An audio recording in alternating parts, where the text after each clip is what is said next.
Everybody, what's up? I'm Sarah the Rebel. And I'm MisfitsTamara. And this is Woman Up Podcast. If you're new here, this is a podcast where crazy feminist cat ladies talk about geeky stuff. And we run down our favorite nerdy news of the week, and we share some of our chick picks with you before going into our main topic. For returning folks, welcome back. We like you a lot. If you are listening on allgames.com or iTunes, you cannot see me twitching in pain, but I still appreciate you. Please consider giving us 5 stars on iTunes. And if you're listening for the first time, hello. Hello. Yes. Mm-hmm. And today, if you notice, we have a guest. Hi! This is Ashphord. Ashphord, please tell the people about your glorious and beautiful self. Hello, I'm Ashphord. I often go by Ashley Chan on the internet. I have been in many things, including an episode of The Tester and for season 3. I've also a part of The Doll Life. We had our last season that aired very lovely on mixedtv.com.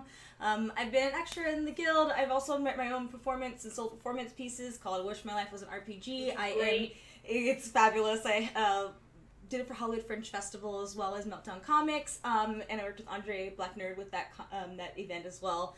And I have been doing wardrobe here at East West Players at an Asian American theater for the past 2.5 to 3 years.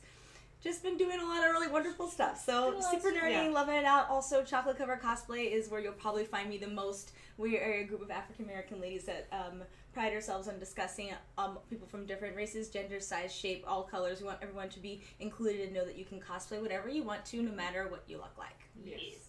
And if you're wondering why she burst into laughter when she talked about the tester, I believe there was an episode where roaches were involved.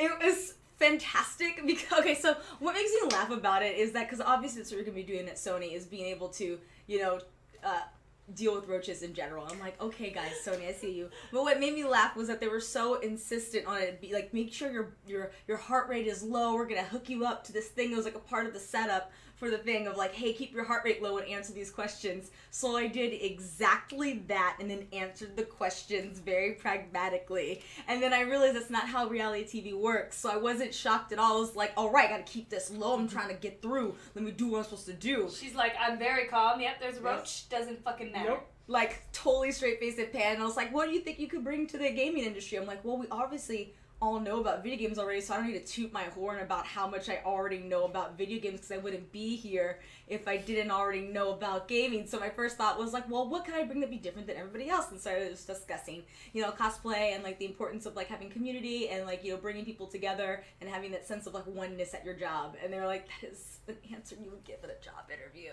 And I was in a job interview. You're like, this is a job interview. I give you a job interview. Yeah. But I've been really good friends with everybody from that show, and we've all become like such a family. So right. It's been like a good positive feedback. And at least spawn one really fine ass motherfucker that I could just watch. Anyway, he ain't no good to talk to, but he real pretty.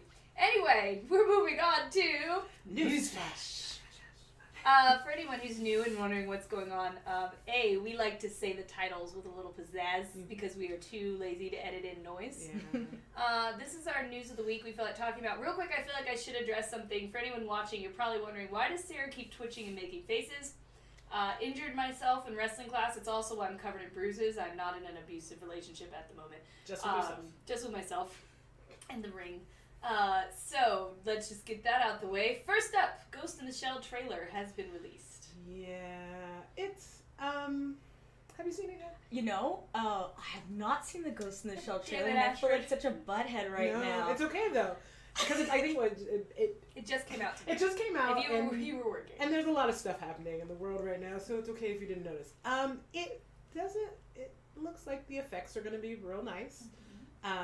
There's a sequence in it that if you have seen the movie, the initial, or even just parts of the initial movie, it looks real familiar. And it's there. Yeah, I guess fine. I'm still not seeing. You know me. We talked about adaptations in our last podcast episode. You should go watch it. It's fucking hilarious episode. Harmonica gets played. Yeah. And we have a coven now. Yes, and we have a coven now. I like, if there's going to be an adaptation, to me it needs to make sense as to why it's being adapted. And if you're just going to straight up import an anime into live action and kind of just copy the scenes from the animation, to me, I'm not seeing as much of a point in it because the animation is kind of glorious and beautiful on its own. So I guess if you just want it just for the sake of wanting a live action, sure. Yeah.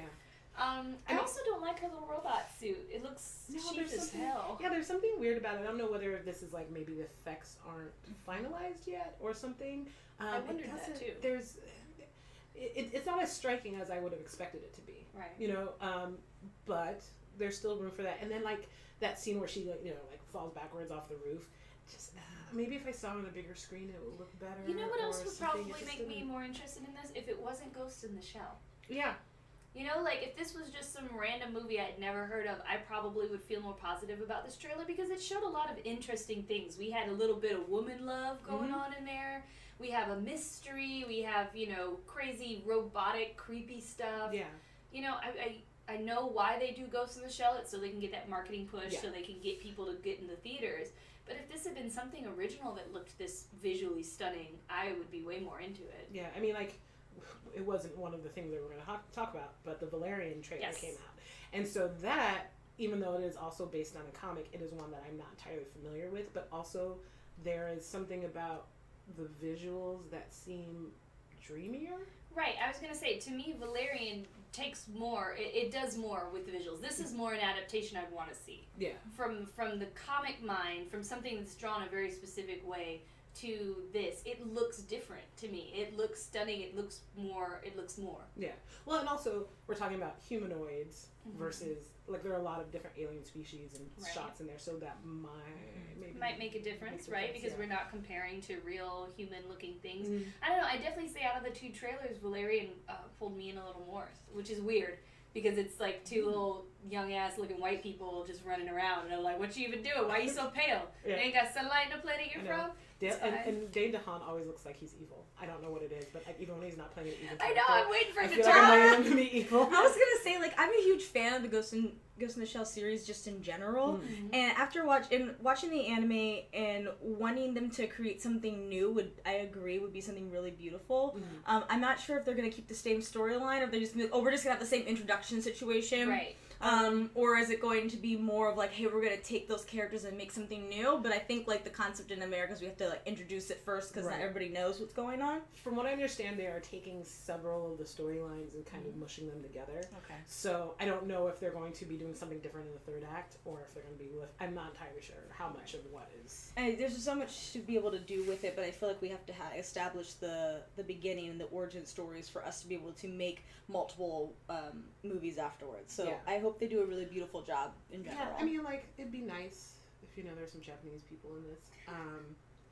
No, that would be racist. It would be this trope. It's interesting because I work at an Asian American theater, and there's never an excuse of the concept of we couldn't find them because I have a whole it's so odd, but I have a whole binder for you. I have a binder of just wonderful actors and actresses, and I feel like I should start just name people at this point. But one person who I think would have been really fabulous, who came through our theater, who did Chinglish with us, and she speaks Chinese, which is it's fabulous and just in general. Is Kara Wang, and I liked her so much, like, to work with her as, like, a person, as an artist, and, like, seeing her, I saw her, like, at a mixed TV party pretty recently, and I just see her working, and, like, she is the quality of A-list, and I can see it happening in her life, and I was very fortunate to work with her, and considering the kinds of people that come through our theater, we have people like Geri Watanabe from 16 Candles, and, like, those kinds of people come through, so we get to see a lot of different Asian actors, and also different people of color, and also white, because, like, Chinglish calls for a white male who can speak Chinese, and there is a guy who can do that, and he is fantastic. I'm sure some white people can pretend to speak other languages for the theater. So this man, like, works in China. Like, they take him over, because he used to do a lot of game shows and host stuff, so I'm like, it's beautiful to see, like, different people from different cultures speaking different languages, blah, blah, blah. I love that. So, I always know that there are a lot of really awesome Asian American actors that do exist that I get to meet on a daily basis who are of the quality of A-listing and just need that opportunity to be able to break through. Yeah, and I think, a lot of the fan reaction to Scarlett Johansson being cast was negative because they're like, well, I mean, why shouldn't... And, like, if we didn't have so many problems with whitewashing in literally every other production ever, then this would be one of the times where it's kind of okay. Right, that's the thing. Yes. But but also just like with Doctor Strange. Like, oh, okay, I get your concept, except that this is what we have to deal with for every single movie. And and the reaction of why can't you have Asian actors in this shows, hopefully, Hollywood that this is not just Scarlett Johansson's a bankable character and we can't blah, because it's not like there aren't other Asian actresses. Right. Well, usually it so is or look at completely off from that, Peter Pan. It flopped. It didn't succeed. Gods of Egypt.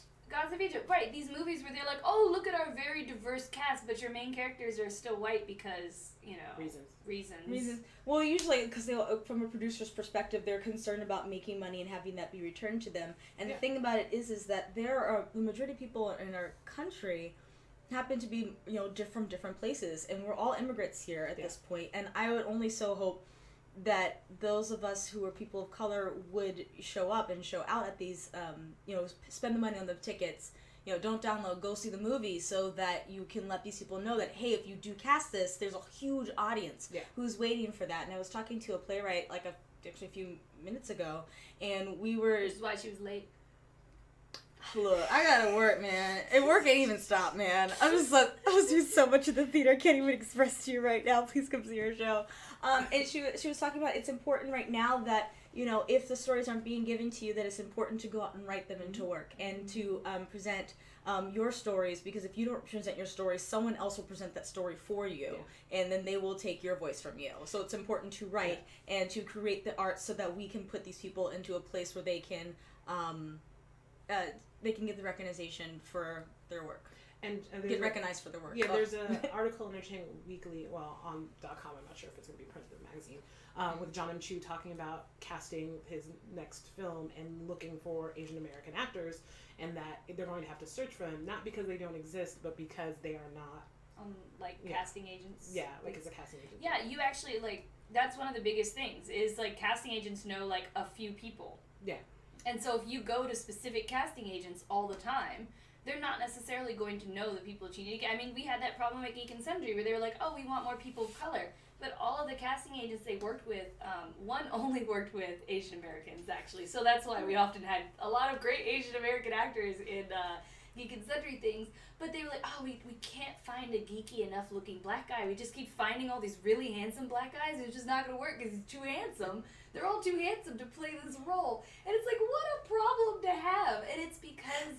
if you don't know the casting agents that have, a more diverse portfolio, then you're not going to be able to find the actors, even though they're clearly all the fuck out here. They're all there. Yes. It's also about, making sure those casting directors are connected with the right agents to be able to get the representation that you need. Yeah. So, I remember a time when I've had different agents here in Los Angeles and also acting, and when I would get called in mainly because the casting director would remember me or like me, so that was definitely a plus one. But also, there are lots of agents who do have lots of diverse things on their talent, but they sometimes may not know what to do or where to put you.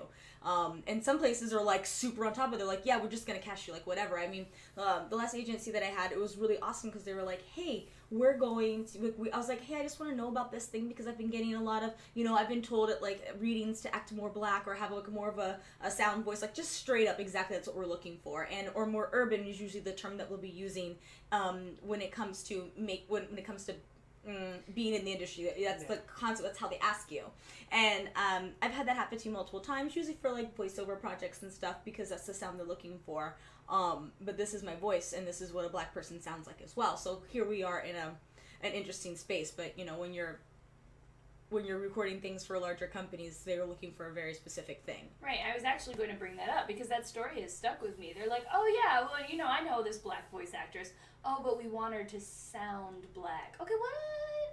This explains all the McDonald's commercials I hear where it's like, wow, they really wanted me to know that a black woman was eating this fucking hamburger. Girl, the copies are great. It makes me smile. I just love to eat this burger. What? Who talks like that about a goddamn burger? Except I like it's a black woman. Yeah. Okay, I like burgers too, but I don't have to go hood to talk. But I did always wonder until I heard your story, why are they... It happened. It's and the thing is, they want me to know. The interesting the interesting beauty part about it is that there are different dialects for the kind of black that they want. So if you're if you're like sort of like a Popeye's black versus McDonald's black. 100%. Like there's a difference between like urban, or there's a difference between like sometimes I haven't heard hood as a term, or I can't remember what they had said, and it was something completely different. But there are different levels of the tonality of the dialect of African American that they're trying to pinpoint so they can get the exact thing that they're looking for. And the thing is, it's not the agent, it's not the person who's doing the voice and the mixing in there. It's literally what the producer wants. And any issues that we have with the industry is mainly with how producers see things, and then those people who who they report to an extent. Because the producer's on top, but then you still have the person who finances it, and that's the person who you're the client itself is who you're trying to please. And they're probably in there like, marketing says 80% of our customers are black, so we should appeal to them. Hire the blackest sounding voice actress to sell these goddamn hamburgers you can find. And that's how that kind of goes down. I mean, the reason why I ended up booking that one wasn't because necessarily of my voice like that, but I believe it was, it's acting. Yeah. It's like, how honest are you? How much are you really living in that story? How much story can you tell without being seen? Yeah. And that's just with voiceover work. When it comes to like on camera things, usually I just kind of got called in for just about anything. Like usually, like yes, you get best friend stuff, but more or less when it came to acting, I was like, I'd just go do whatever I would like, and it's nice to have agents who are open to just putting you out for the story no matter what they're looking for per se. Right. I think one thing that my brother had talked to me about was years ago, he's like, so we're looking for so-and-so to be like the daughter or whatever. I was like, oh, I could do it. He's like, yeah, but we've already cast mom and dad. I'm like, yeah, and he's like, well, they happen to be white. And I was like, yeah, but so, and he's like, yeah, but I mean, I'm with you, but this is what the client wants, and they just can't conceive the thought that that would be how it would be. You remember Sue Storm and what's his name? And they were like, oh, well, how is she white and he's black? And like 90% of people of color were just like, have you ever seen a family? Like, they come, like... There's a good 15 different ways that could happen. Right, there's a lot of ways that could happen. 7 to 10 of them are genetic. My favorite way was a wizard came by and cursed her father and brother with blackness, and thus she is the only uncursed member of the family. Why? Why? What do you want from me? People get adopted, people be mixed and don't look what the fuck they are. I don't look like what I am. People can have stepdaddies. I mean, anything. Adoption. Really. It's an adoption. We have I just want to say it one more time because adoption. Apparently that doesn't happen. Our family, the way our family, unit looks now is so different and diverse than what it was at another time. And I think what happening right now is just the people who have had a different set of nuclear family are still going to be, who still are still the clients, who are still the producers, who are still in charge of what our media is going to be, and based on numbers and such. So you have an older demographic that's trying to appeal to something younger, or maybe only certain people who've had that kind of idea only can fathom that, or also knowing that their market only can handle so much. And that's a self-feeding thing. Yeah. If we only see it, then we think anything else is abnormal. I remember being as a kid going on our way to England and seeing the commercials on the plane, and I'm like smacking my mom, and I'm like, wow, Mama, look at that family. And she's like, oh yeah, that's normal in England. I don't know why America does what it does. But America likes to put the same races together in family units, whereas other places, depending on where it is, they don't give a fuck. No. And so it was a family with a black dad and a white mom and a little mixed kid. And I was like, it's me. I'm in a commercial. But like, that meant something to 10-year-old Sarah. That was really important. And shout out to Cheerios, because I think they were the first company that I really remember having a commercial with a mixed race couple and a mixed race baby. And now Pizza Hut on that shit. I saw you with the little Latino and white family. Old Navy had one, and people were trying to hate on them. And also, I would like to have a shout out to the cartoon Secret Saturdays that had a nice, the hero family was mixed, and a little mixed race son doing his business. We out here. Being mixed. And their little redheaded brother. So they got everything. They got everything on this family. Mom got white hair. Anyway, we got real deep. Anyway, sorry. That's what happened with C3 in the house. We'd be like, so let's have a discussion about the diaspora of America. Yeah.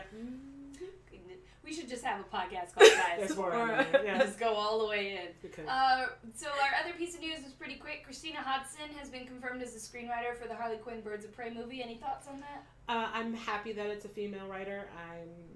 I don't think I'm particularly surprised that they're doing the Harley Quinn Birds of Prey movie, because that's basically what everyone expected from the Margot Robbie producing a thing. So I'm like super excited that Margot Robbie is like in there trying to do it, Margot. Doing Yes, business. Margot, do it. I mean, Big like, business. look, I got so many, like, okay, whatever anybody had to say about Margot, about Harley Quinn's representation in the movie, because I think as fans we've all understood that Margot's doing a job, and she went 100% into that, and she was doing the best that genuinely that she could, especially with directors, because note that the actor isn't always the only person who is in charge. They're not really in charge of much, to be quite honest. You really can't blame the poor actor. No. They just got there. They just got hired. Well, they just took a, money.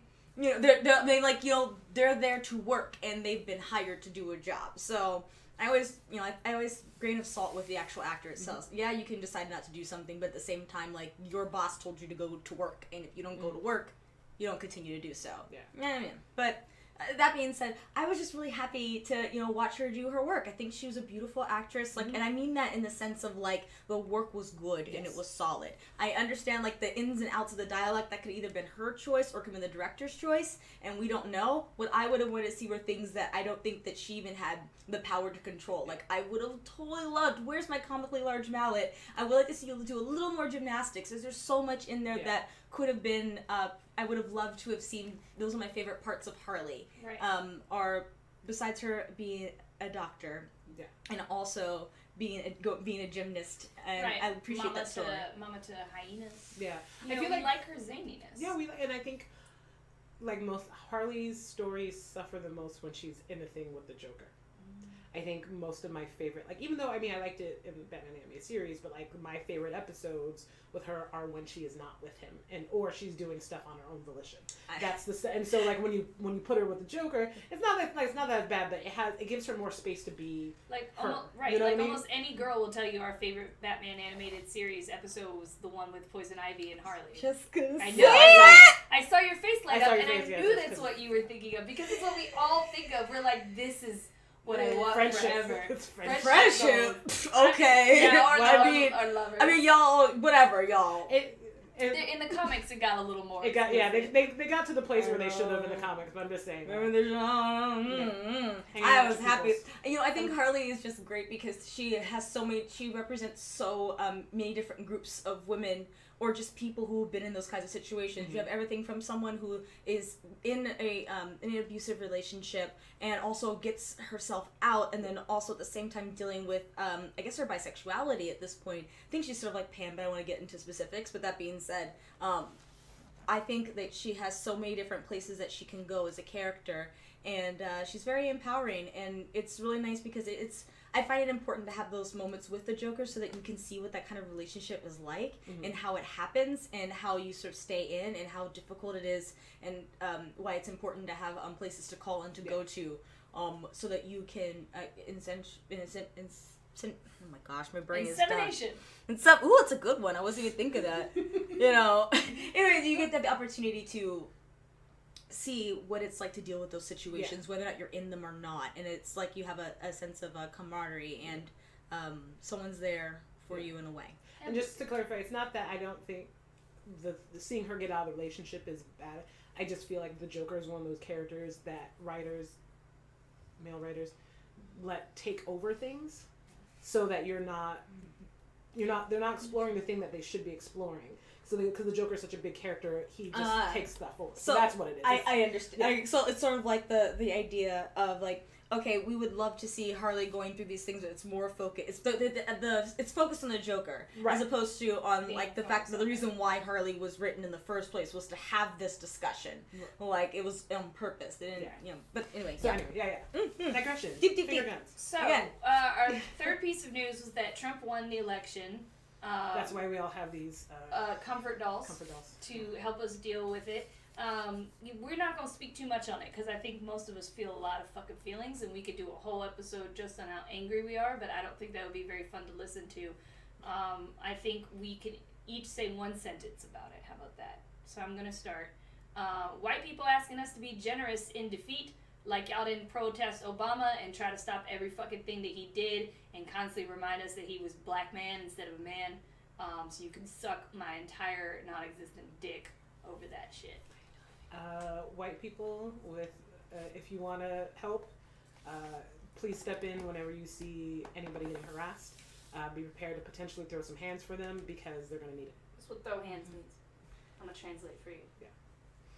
It is so important for us right now to listen to each other more than anything, because I think that a lot of people are feeling afraid and scared, and at the same time a lot of people feel like there's no need for that. And I think it's important that we listened to each other more than anything.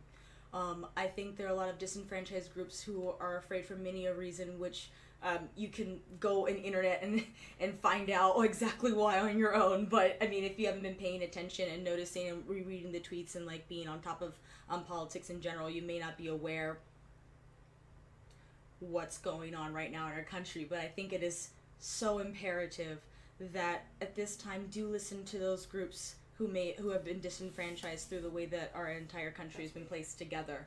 Because now is the time in which we can actually listen to each other's stories and know that it's not always coming from a place of, out of nowhere, out of fear. It's that my friend down the street had 3 guys come up to her and say, "I'm going to grab your pussy," to her. I had friends who had held doors open for people, and specifically the guy noted that, "Hey, Trump won, I do not want to be emasculated by you," yet his hands were full and he couldn't open the door on his own, and she was genuinely trying to be kind. There are many ways to take all of our stories, but just watch and pay attention and just be there for people if those kinds of things continue to grow, and if they continue to lessen, still be there for each other, as there are many a reason why that we should take care of each other right now. I'm going to count that as one sentence because you didn't take a breath during the whole thing. I try to get through. There were a lot of commas. So that's our thoughts. We're moving on to something that brings us joy, sort of, and that is chick pics. Chick pics are things that generally that we think you guys should check out, that we try to send you for. We usually try to have them be about, by, for, involving heavily a woman. We have some different ones this week just because of the week that it is. But I think Ashford still has a traditional one, so we still did our job. My first thing for you is to donate to Planned Parenthood. You can simply search Planned Parenthood. It's a .org. It'll pop up. Consider any amount, $10, $25, $50, $100. Planned Parenthood provides something for women, and there are some people who think they're just there for abortion, which is fucking bullshit, first of all, but whatever. A lot of women, myself included, use them for birth control. And if Obamacare does indeed get repealed, a lot more women will need to go back to using them for birth control. Thanks to Obamacare, ACA, all that stuff, I don't have to use it anymore, but I still try to donate for all the times that they were helpful to me, so I hope you guys will join me in keeping that funded. Yeah. In addition, I just want to say, beyond that, they also provide cancer screenings. They do that for men as well, and a lot of sexual education for people, so that's and they'll give you so many condoms. They're really nice about it. So many. They also have access to Plan B, which, though you can get over the counter, you can still also go there as well. I got my IUD from there, and it's been the best thing. But I got it several years ago, and because of the way that Planned Parenthood is set up, I could afford it, and they gave it. I mean, regardless of what I paid, it's like $500 to have installed, and it is a pretty. Whew, that's fun. But It's fine. It's fine. fine. No, you should. I mean, it's fantastic. I don't have to worry about. I have a non-hormonal Paragard for the next 12 years, and I've been into about 3 or 4 years. So that being said, if I did not have that, I do not know, because I can't handle the hormones that come in birth control at all. Yeah. And it really messes me up. So I feel very blessed and lucky, because without Planned Parenthood, I would not be as safe and healthy today. Y'all don't like abortions? Fund Planned Parenthood, so it'll be less of them. Dumbasses. My thing is I think I may have killed Ashford. she'll survive. It's fine. It's okay. I got it. Good. So my thing is things that make you happy. Like nice Like thing, hugging. like hugging in person or hugging a stuffed animal. Any movie that you like, any TV shows. Make sure that you don't clam up. Right now, make sure you spend time with your peoples. Even if if you gotta get off social media, do it. Yeah. So so even if it's like, even if you guys start talking about stuff, whatever it is that you need to get yourself out of this kind of funk, because it can be really debilitating. And sleep when you need to. Make sure you eat. Make sure you drink some water. Make sure you take a shower. Just like even just a little bit helps. So do things that make you happy. Right. I think I read somewhere that a lot of us are actually experiencing the state of grief right now. For sure. So don't feel like you're being ridiculous, like people want you. It's just an election. This has so much more at stake. You are perfectly within your rights to feel this way, and if you're feeling this way, you need to be sure to take good care of yourself. I remember what's really been helping me out lately is the Boondocks. I've been going home and watching that show, and it's like calming my soul 100%. Like, and also listening to Crosby, Stills and Nash and Young. I've been on like Planet Hippieland, like Wooden Ships takes me so far back, but there's a lot of other things on there, what's going on and anything that was happening on that time period. And it's so relative to how we're all feeling, some of us are feeling. Can't always say 100% because some people we're all having different feelings right now. Yes. So those have been one of my wonderful safe spaces. Any sort of geek, nerd, rap, MC Chris, MC Lars, MC Friend a lot have been really, really keeping me in a really beautiful place. So I've been listening to a lot of music and watching a lot of the Boondocks. The guy who plays Cisco on The Flash, whose Twitter handle is the Los, THA, I believe. He did a cover of, there are times when you need someone, that Bobby Caldwell song, and I haven't listened to it. There's a time. Oh, sorry. And you just, as soon as you said it, I was like, wait, no, it's so good. There is a light that shines, precious for you and me.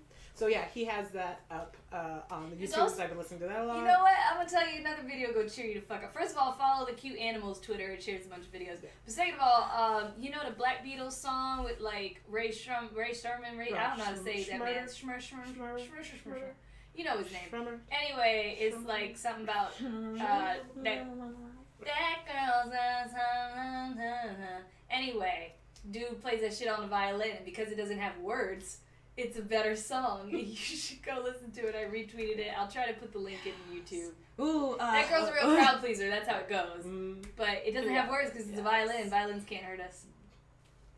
I'm thinking like all the songs now, but I love bands in general. The Flowbots are really lovely at this time, as well as I like Spose a lot. And I hope that he hears this from me, because I would just Spose, I hope you're one of our listeners. Please, oh gosh, you're fabulous. I really appreciate it. But I have to say that Knock on Wood has really been a really beautiful song, and it talks about like how my dad used to say, like, do you have heat in your apartment? And I'll be like, yeah. He's like, you were so lucky. Let me tell you about that time I ate peanut butter for months. And I'm like, oh, Dad. And he's like, as long as you got a cot and like and a space and a roof over your head, like, you are doing so well. And please do know and count your blessings, at whatever space it is. So it just has those moments for me that have really been inspiring me to really realize like how lucky and blessed I am, like right now in this space. Hashtag. Also, shout out to Pentatonics and also Boyz II Men's Motown albums, and also college band halftime shows. I'm gonna tell you what not to listen to. Don't listen to Michael Jackson, because Michael Jackson, he's been speaking about these issues from the grave. He's been talking about them for like 30 years. It's just gonna make you real mad that Michael Jackson couldn't convince us to heal the world or any of those other things he sang about. So do not listen to Michael. You'll be all in your feelings for the rest of the day. Just hurt, because I was gonna say Michael. I was like, no. See, Michael been talking about. Michael been telling you exactly what's going on, and you ain't gonna want to hear it right now. Minute. But rest in peace, sir.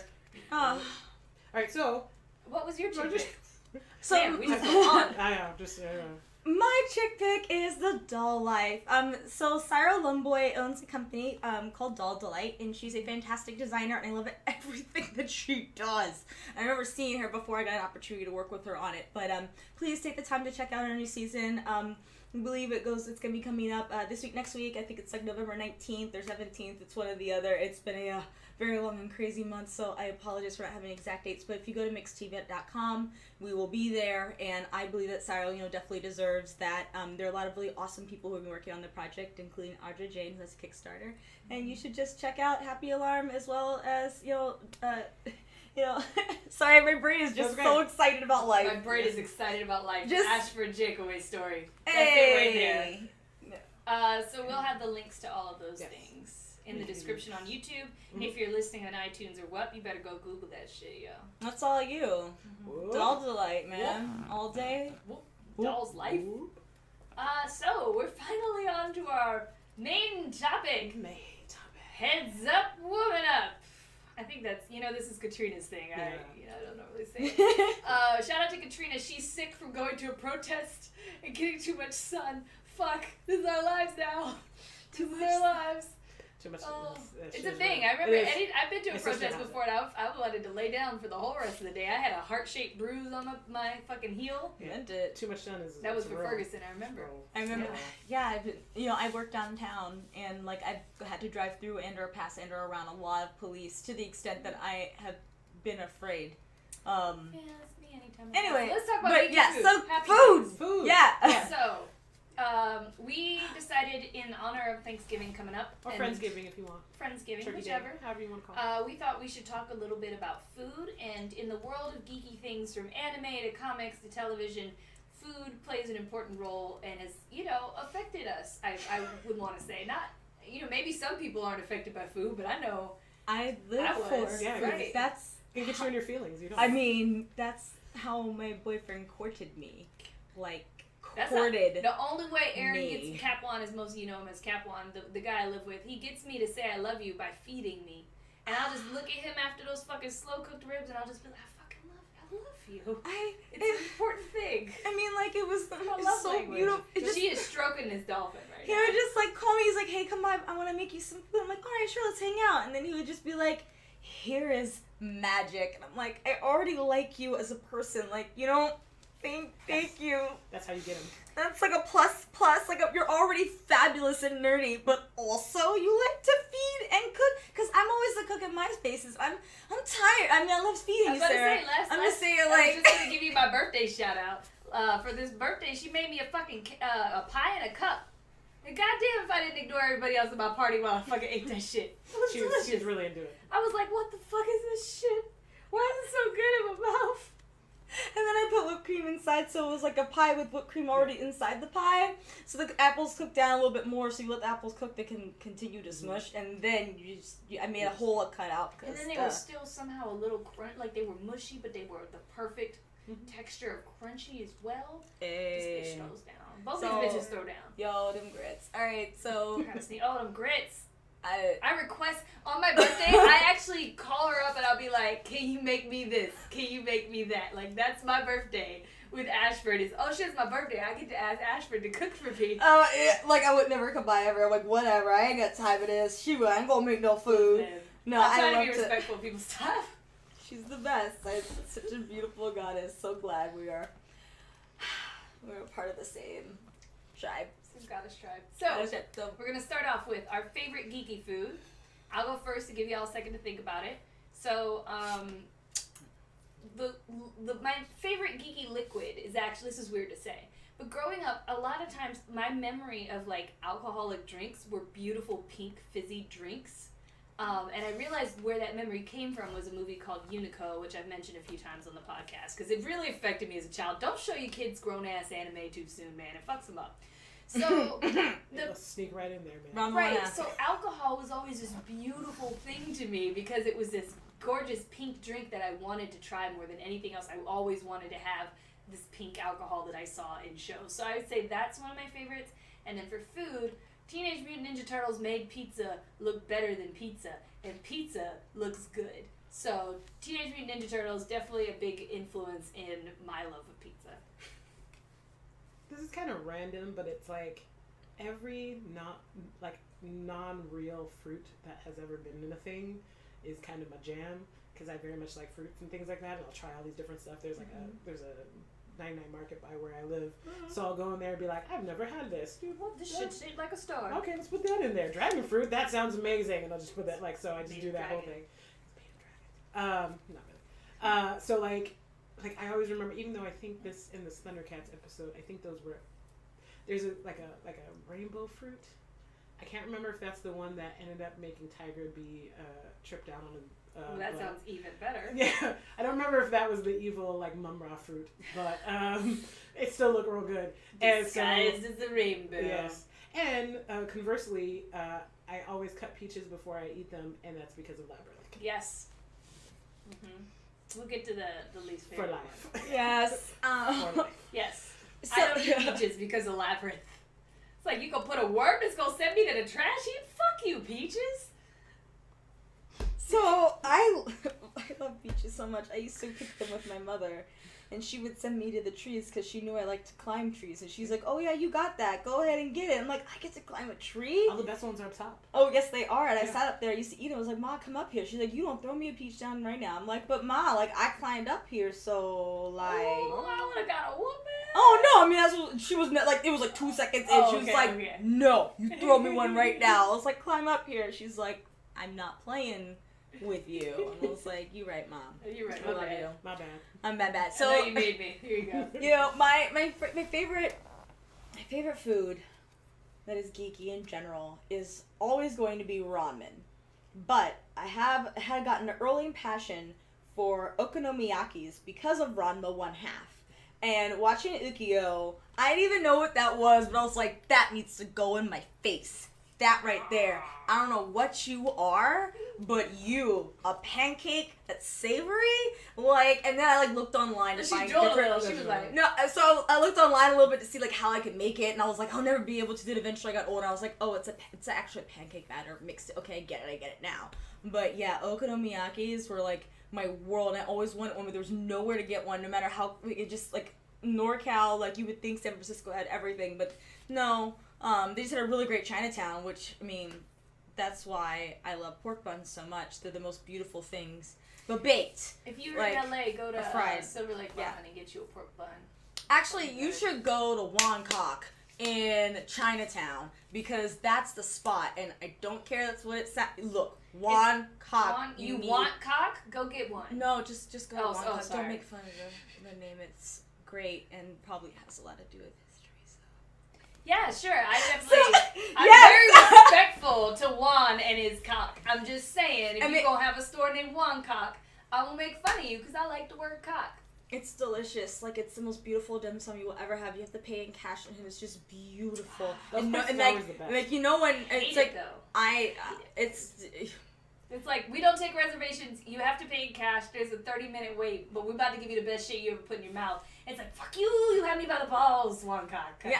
I mean, like, actually, you just walk in. They usually have a small line, but I don't know about the What time of dining day area. do you go? In the middle of the day. It's okay. There we go. I go in the middle of the day. Everywhere I mean, does have a line. 4 in or the middle 5. of the day. Look, I'm just saying, like, you should eat there because they have really good shumai, and also their pork buns. You can get them baked in or fried, and they're great. I don't like them steamed as much, but you know that's you. That's really You live good. your life. All right, so You live your anyway, best I pork love bun ramen. Ramen's like my favorite geek food, but that's just because of all the anime ever. Like, just I found out and I was like, you get in my face. So that's how I feel about that. Anime made like every food look good. Real good. All right, on to Shit, least exactly. favorite geeky food. Okay, so you know how Hook, where they're imagining that food and they're like, oh, it's so good, blah, blah, and then like, I know the point of it is that it's imaginary or whatever, but I always looked at it and I was like, that don't look good at all. It looked like fucking colored gruel. It not even gruel. It looked like it was some sort of weird mud. It was gross. It was gross. It was real gross looking. I mean, boys eat weird shit. That's all I can Boys, think they were of. like, oh, good, it's cool, It's gross. gross. It's gross. Look at it. To be Have small fair, bit of this. Okay. I do eat Brussels sprouts because someone told me they were Martian brains when I was little. So some, you So know, we're not there gonna was blame a- all boys, no. but not all boys. Hashtag. Yeah.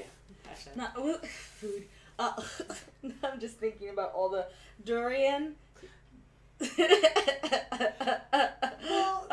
Okay, so I've never had durian, but apparently once you get past that smell, it is actually very tasty. I heard it's apparently Like custard. like just like cilantro can be genetic, whether or not you'll like durian. That makes sense. Yeah, I- like the flavor actually tastes different to different people. Well, like I What think if it's yeah. magic? Was it Taiwan? That's where my friends have been. So I had a couple friends who went to Taiwan, and you can't bring it in. They're like, no, Yeah, you no, that doesn't. That This can't be here. Yeah. that fruit. But Japan's like, there are places where you can and you can't have. But I did appreciate. I was like, oh, that's so great. So least favorite food. I'm sorry, Dorian. I'm sure you're delicious. But Hey, I haven't smelt it yet. Maybe I might be able to do it. Related back to geeky shit. Oh, well, I'm just thinking of Asia now. I'm so sorry, just because. It's fine. A Japanophile is a type of geek. We'll roll with it. Oh my god. My least favorite geek food, this is going to make a lot of people upset, but it's from Game of Thrones. My problem is Game of Thrones tries to be so period accurate to what people would have eaten that it just fucking sounds gross. Like, he'll go on for 3 pages describing food, and for some reason all these people make cookbooks and they're like, oh, this shit's delicious, or oh, I wish I could eat it. And I'm like, he's describing the gamiest, stringiest meats, and he's only flavoring shit with honey and mulled wine. It does not sound good at all. I don't want none of that shit. So I was extra bored reading those parts, not just like most people were like, oh, now I have to wait for him to finish describing the food to get on with the story, but also I gotta read about all this disgusting ass food that ancient Europeans maybe could have ate before getting back to the plot. No, I didn't want none of that fucking shit. Thanks for being so accurate. Okay, I would say, closer to geeky things, Cookie Master Boy has this tofu dish that's like the first episode, and I am not a fan of tofu in general. Like, I try so whatever. Okay, you like grits, like I like grits. Okay, grits. People be like, is that wet sand? So let's just, we know what it is. I love grits, but you gotta work on them. Okay. Wet sand, yes, but it's good. Shut up, put it in your mouth. All right, so tofu is not it's not one of my favorite foods. I will eat it. I mean, I'm sure you can throw it down, but I have the option of another protein substitute over tofu. I'm gonna take the other thing. Like, do not order it ever at a restaurant. I mean, like, the only way I might is if I knew that they handmade that tofu. And that's several days. I pressed it over several days. I mean, there was a whole episode about how they had to make their own tofu. And I was like, I felt good. I mean, like, I was okay watching that one because I was like, oh, okay, I'm going to make it from scratch. Okay, I'm going to learn a thing. But then, like, the first episode, they'd be like, oh, this is my mom's, like, magic dish with the tofu. And I don't want to, like, ruin it, but it's so old. But, like, with the crunchy beans, I think that they put... It's like the dried food. Spoiler alert. Episode 1. Okay. Now you gotta go watch it.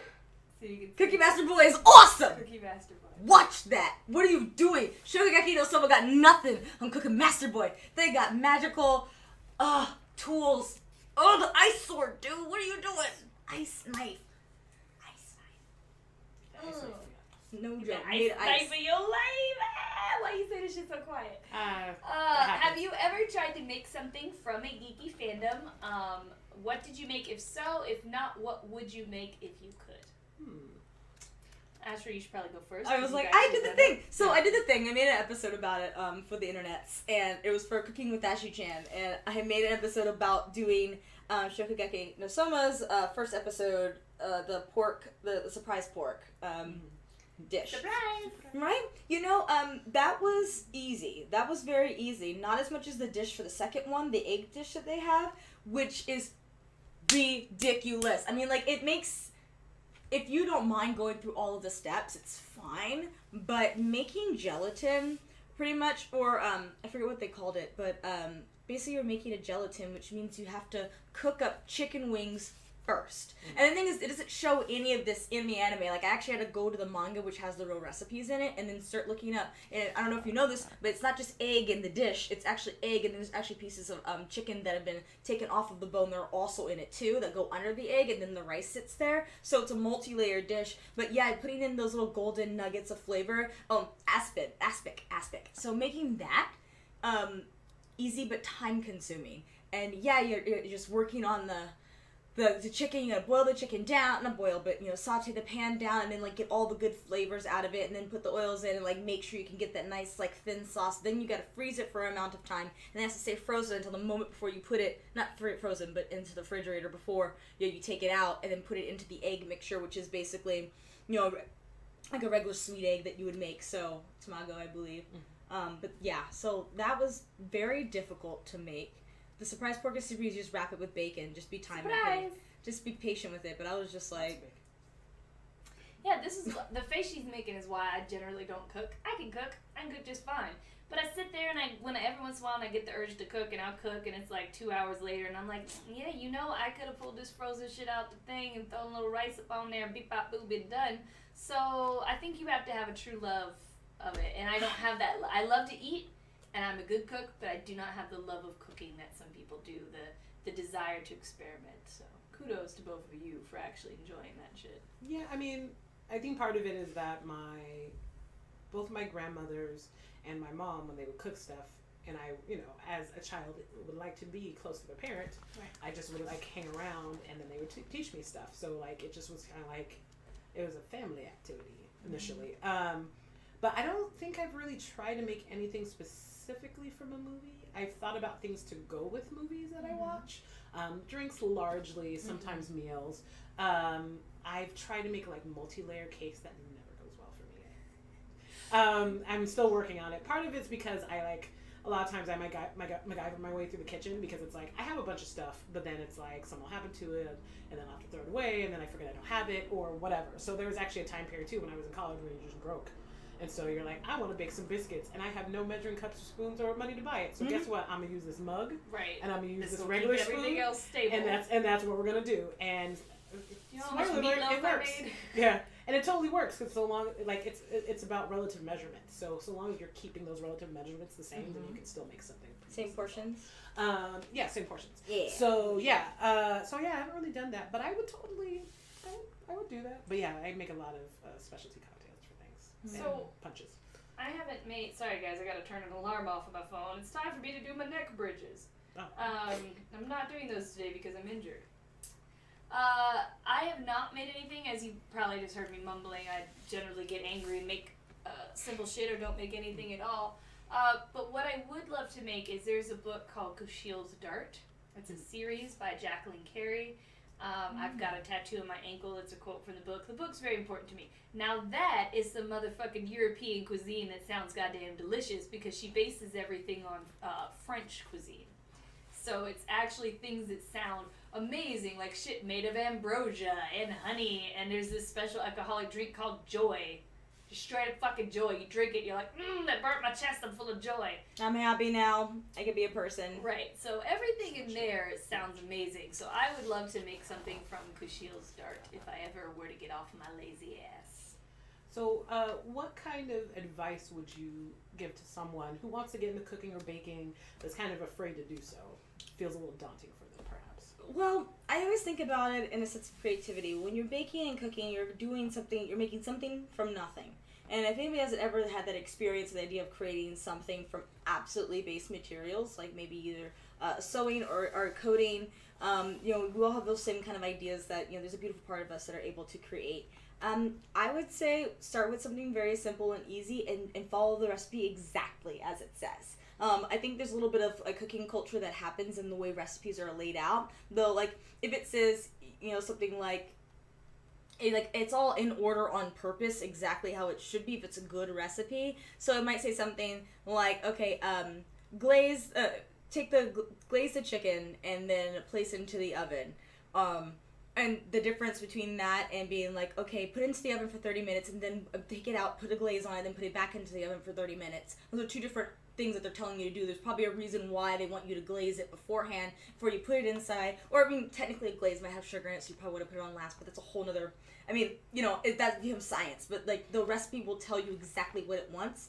And it's... Even I myself have times where I want to go away from a recipe, but you really should just follow it exactly as it says, and a lot of the times the flavors are intended to be there on purpose.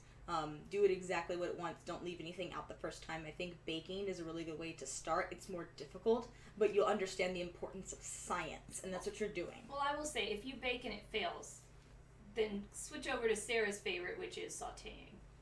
Just give it a try, because it's real hard to fuck up some shit that you saute, because the very act of putting oil and fucking heat together on something makes it taste pretty fucking great. Yeah. Garlic powder is always a wonderful thing on this planet. Having that in general in your life would be great. If you can salt and pepper, just Lowry's seasoning. Right. I don't get complicated with my seasonings, right? You do it right, you're fucking good. Slow roasting things is a really easy way to do it. Literally, I can tell you straight up right now, take a rack of ribs, put some... Right now. Right While now. you're listening. Just get a rack of ribs, get maybe some olive oil if you want, maybe a little bit of butter, something to make it a little wet. I like it a little wet. And then put... I like it a lot wet. Right? And then put, some garlic powder, onion powder, salt, and pepper.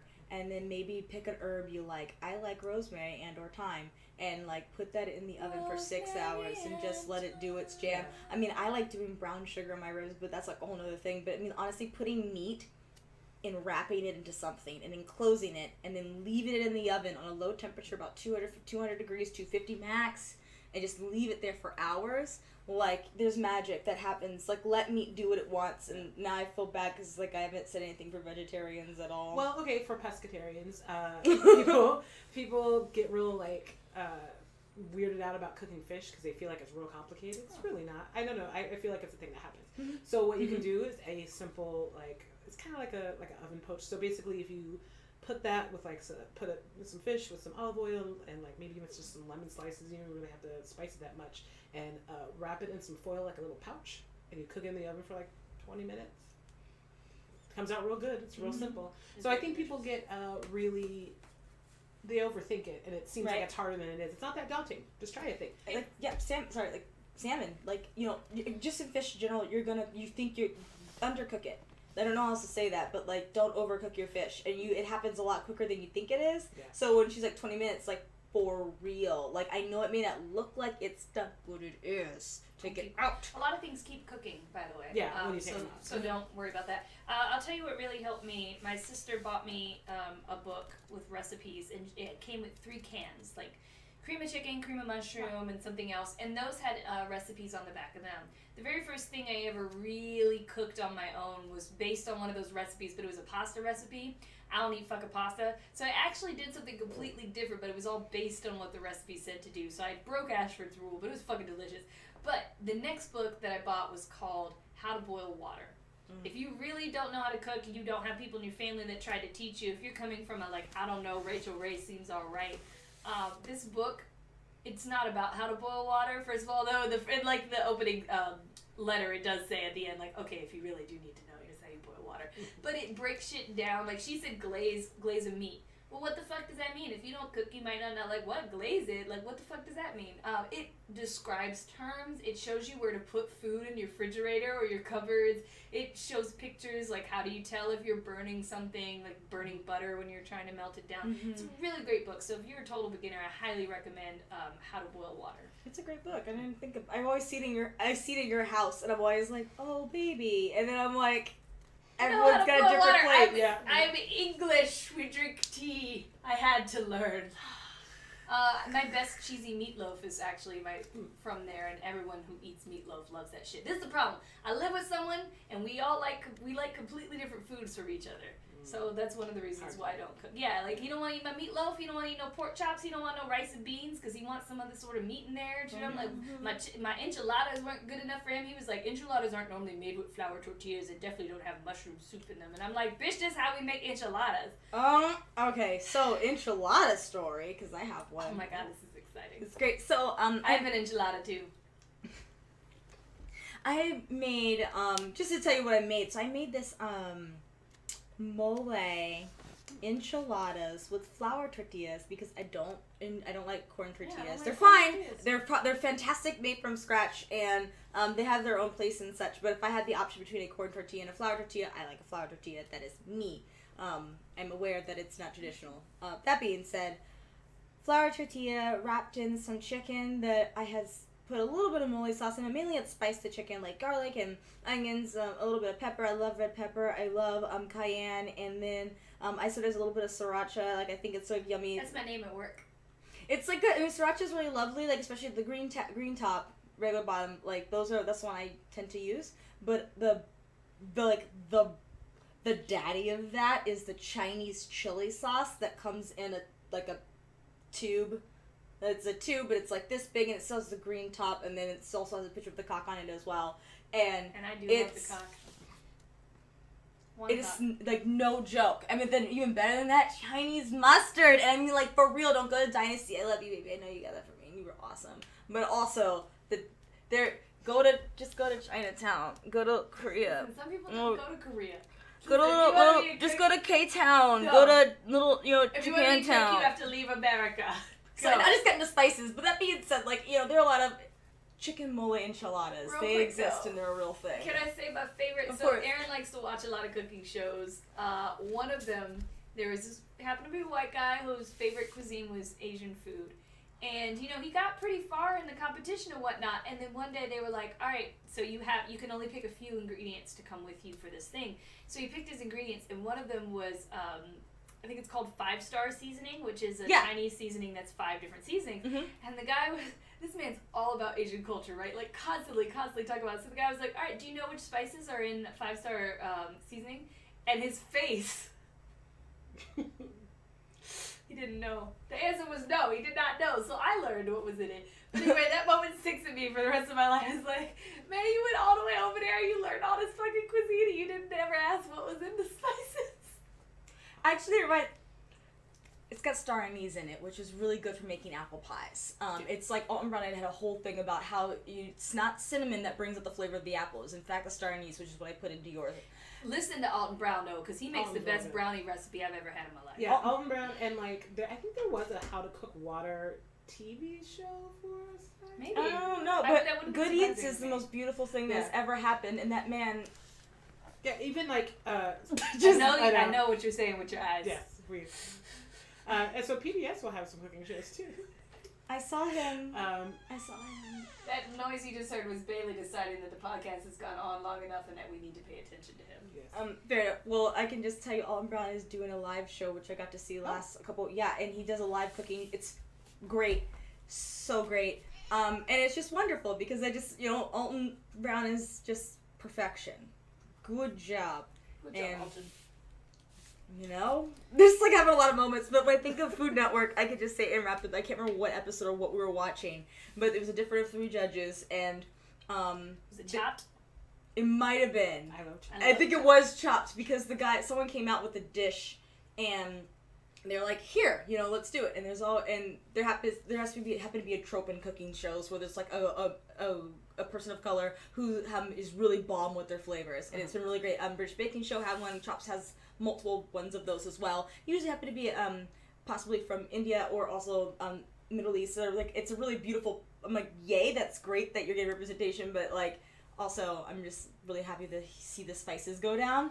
And so the judges, I was like all the other judges were like, I think this is really spicy, and the only other judge of color was like, this is delicious. Is it the woman? Was it the Indian woman? It was a guy. It was an Indian male. Okay. He was like, this is great. Um, These spices are on point, and everybody else who happened to not be from that same place or culture was like, this is too much for me. And that I'm like, happened another time, but it was an Indian woman judge, and she was like, no, you're flavor. giving them the side eye of white people. It was hilarious. oh my god. We all like different foods. It's fine. That's cool. Yeah. Everyone has a different flavor and texture. It's just like, it just made me laugh. I was like, because I tried to be like, that's exactly how everyone thinks. I know lots of different people from different cultures who can throw down Yeah, for I different think the first time you made me grits, they were too spicy. It was so delicious and flavorful, but I was like, oh my god, I'm gonna die. Right, and I like cayenne pepper. It's delicious. I didn't mean to. She scaled back the next times for me. But like, Ashford really likes spicy fucking food. And it was so good that I ate it anyway. Oh, I think my poop was terrible that day. But it was so delicious. I was like, my mouth hurt. Oh, it was like, God, stop. I regret so many things, but not this. Everybody, all people from all cultures have beautiful food, and no matter where you come from, you can totally make something gorgeous and delicious, and everyone's got their own sensibilities of how much is too much, how much is too little spice, and spices and flavor as well. I eat much spicier food now because my father trained me. I went to the Caribbean and they were like, what the fuck? How are you going to eat? And everything I tried was way too fucking spicy. So he built me up with it's called mango salad. And you make it with ripe, overripe, and underripe mangoes. You slice them up and you add a little bit of spices and stuff to it. Mm-hmm. And he just slowly built up the spice level till when I was leaving, it was the normal amount of spice it was supposed to have. So I can actually handle a lot more spice now, thanks to my father being like, not okay, no daughter of mine. Not in here, not Not today. in my house. Not today. First of all, sorry, just... Yes. So, we have talked about food a lot. We have. Thank you guys for listening. Yay. Ashford, where can people find you? Tell us where everyone should go. You can find me on I have a blog it's ashphord.blogspot. Also you can find me mostly on Chocolate Cover Cosplay. It's a really easy place to find and come and connect with us. We try to get back to people. And you'll be able to watch me on mixtv.com in the next few days. Come support our second season. We're really excited about it. Well, hopefully the more people we get the more opportunity we'll have to have a third, and it'd be super cool. And I enjoy working with it. Everyone there is very beautiful, good people. So, probably the nicest reality TV producer I've ever had in my entire life, who's genuinely cared about us as human beings. Aww. So it's been rare. it's been really, really beautiful to be in that space. So you can find me all over the internet, AshPhord. I am there. And that's ASHI. Yeah. And usually an underscore Chan when I've seen it. Yeah, I like to have underscores in there. My brother used to have one. His tag name was Modify, and he had an underscore, so I used to... Well, I'm just as cool as you are. I'm having an underscore. Exactly. Right. Don't know No, how to say that. I have a big brother too. I know that feel. Yeah, you just want to be cool. He's the reason I'm the nerd I am today. I was outside playing with trees, and he said, come in here. And I said, okay. Leave me with my tree. Leave it with the trees. I mean, I didn't stop, though. So, this episode is probably up on a Thursday or Wednesday, whenever it goes up. Yeah. There will be another episode next week, around that same time. Then the week after that, we're going to have a live show on Twitch. So be on the lookout. I believe it's the 27th, or maybe it's the 23rd, which would be next week. Which one of those days is a Wednesday? Or the 27th. Bless our hearts. I don't have my calendar with me. Wait, It's hang fine. on. We'll have it together. I'm going to look it up right No. now. Yes. Hey! I'm a back. Fuck No, me. yeah. So be fine. Breathe through it. The sacrifices that I make for you. Never mind, guys. Next week on the 23rd is our live episode. So be sure to tune into twitch.tv/SarahTheRebel at 8 p.m. probably on a Wednesday. That'll be PT. We'll have more information on the Woman Up Twitter. So you can find us in the meantime always on iTunes, YouTube, or allgames.com. Follow us at Woman Up Show. We have a YouTube channel. You should just search Woman Up Show and it'll pop up. We don't have our own, or Woman Up Podcast and it'll pop up. We don't have our own channel link because YouTube is bitch. YouTube, if you want to stop being called a bitch on our show all the time, maybe you can answer your goddamn emails. You can follow me at SarahTheRebel. Sarah's an H.